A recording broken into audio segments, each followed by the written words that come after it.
All right. So anything else you want to say before we move to the last leg of questions? I'm just really glad you're doing this series on fasting. It's so important, and I'm grateful to be a part of it. Thank you. All right. I have asked these questions previously to Tallessyn. Maybe I will compare them. I don't know. But I want her to have some creativity going on and not repeating the same answers, or because we all evolve, and the way she is, and she's going to be a deacon, and she's right, she's an author.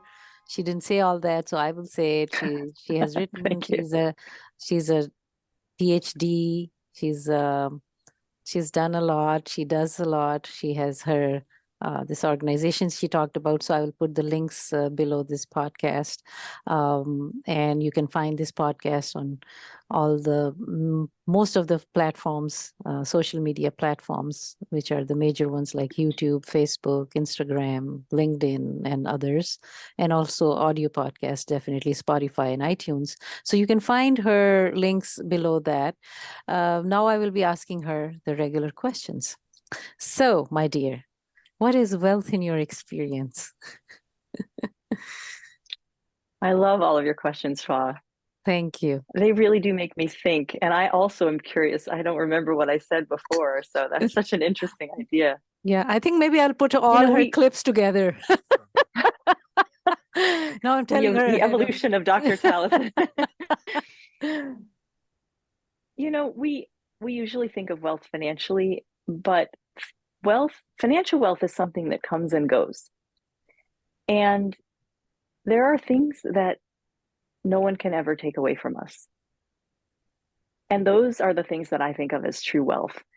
Sometimes we call this the peace that passes understanding because it's just hard to understand how it can be true. But humanity, in the face of the scariest and worst things we can imagine, sometimes we sing with hearts truly full of joy. And this happens in every culture and every people throughout history. And I think that's true wealth. Wow. Okay. What is the value of gratitude in your life?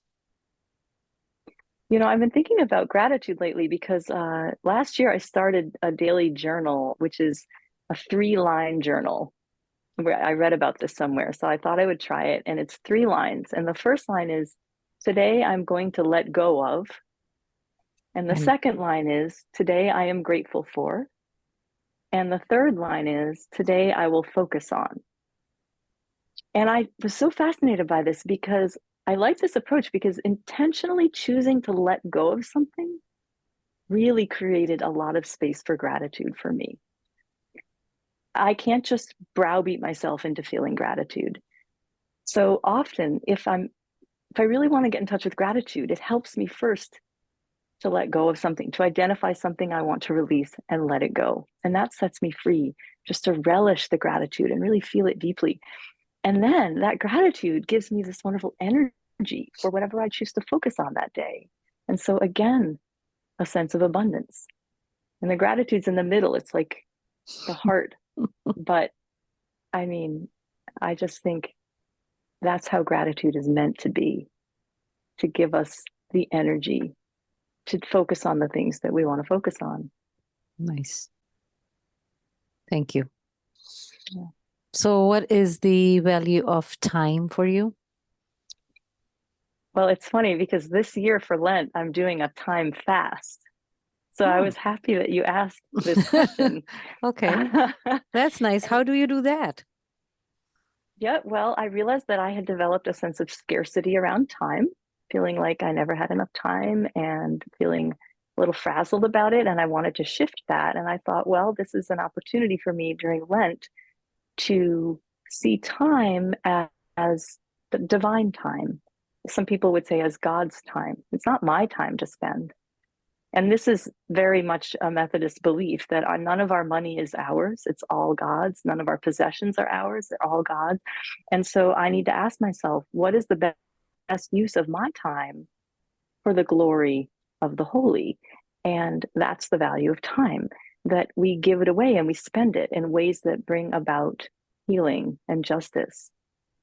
So I started with just praying on that and thinking on that and trying to discern how, where I am where I was right now at the beginning, and then spend some time doing a little bit like a time audit to see where I am spending my time, and then some time thinking about where do I feel called to spend my time, what feels like it is growing in holiness, and then finding ways to move toward that, holy habits that help me shift toward that so that I can develop the sense of abundance about time.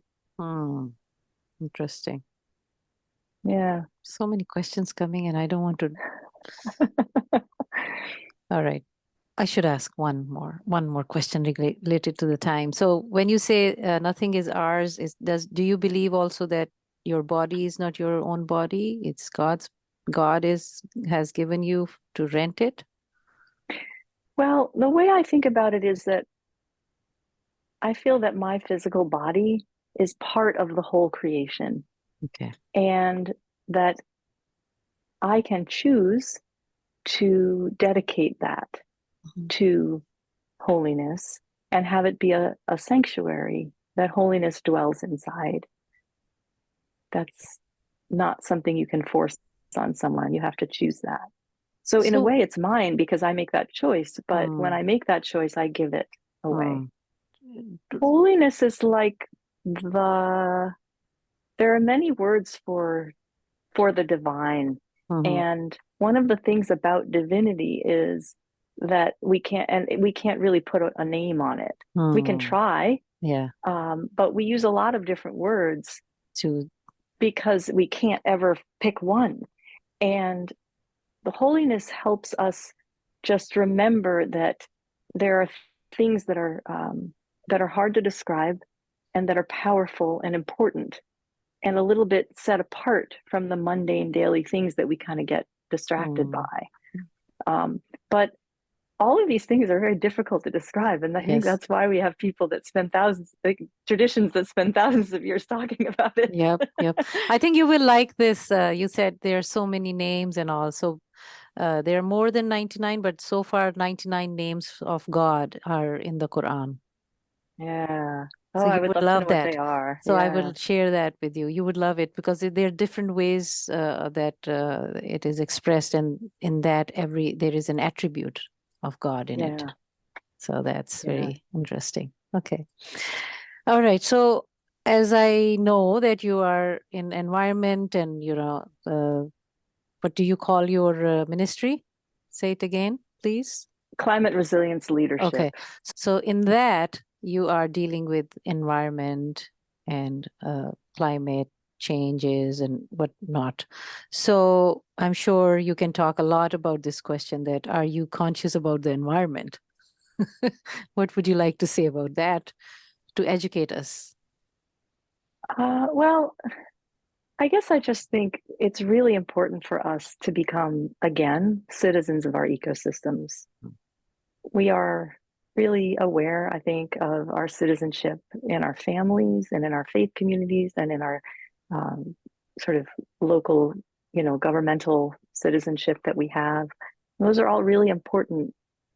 I just think that sometimes we forget that we're citizens of our ecosystems too, and that our neighbors include the other creatures, including all the animals and the plants, but also the soils and the waters and the air. And we are not separated from those things in the divine eye. We're not, we are special, but every creature is special and in its own way. So humanity is special and trees are special, and trees can do things humans can't do, and humans can do things trees can't do. And we truly need to, we really need to join hands with our ecosystems, and we need to be neighborly with and in kinship with one another, and just find that deep kinship that we have. However we do that, there are a lot of different ways to do that, but we just need to fall in love with this beautiful, beautiful place there where we live. And that is the root of whatever else flows out of the problems that we're experiencing with climate and with environment. Hmm. is this deep love Hmm. and sense of mutuality and kinship. Hmm. Can you give a call to action item for that? How can we do that? Just one How example can we or fall something. in love? Yeah, or yeah, so that we can take something from that and try to do it. I think that the truth is that people have different things. I actually believe that all of us already love the natural world around us, the rest Mhm. of the natural world, because we're part of it. So the way I encourage people is to find something that you already really love and enjoy and just do more of that. Like if you love birds, get a bird feeder and then get Hmm. binoculars and then get a bird book and learn about the birds that come visit your Hmm. feeder and learn about how to feed birds and how not to feed birds so that you're helping them. If you love squirrels, learn about squirrels. If you love trees, go pick a tree near you and get to know it. Touch Hmm. it, talk to it, give it a hug. Hmm. Learn about what creatures rely on that tree for their home. Hmm. Think of that tree as you're actually in its home, right? We we come and we build our homes in someone's home. The animals and the plants and the trees that were there, it was already their home when we arrived. So we're actually in their home first. So how can we be neighborly and appreciate everything that tree is doing? That tree is pulling carbon out of the atmosphere and it's putting it in the soil, and that carbon is feeding the grass that we love to play on. Can we thank it? Can we talk to it and say thank you? That would feel weird at first, right?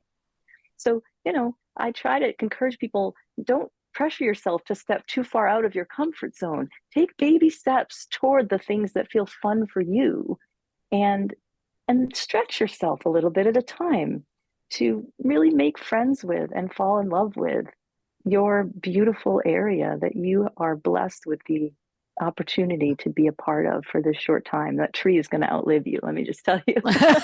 Unless something happens, then Yeah, it will.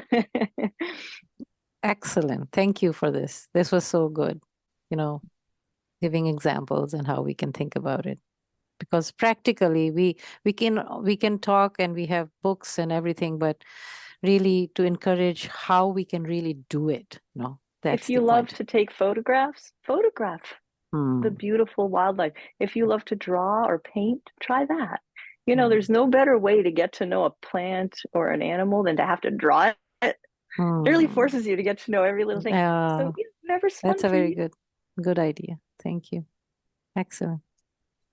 See, I told you Dr. Tallessyn knows. Okay. So what is the purpose of your life, Dr. Tallessyn? Oh, Shua, with these big questions.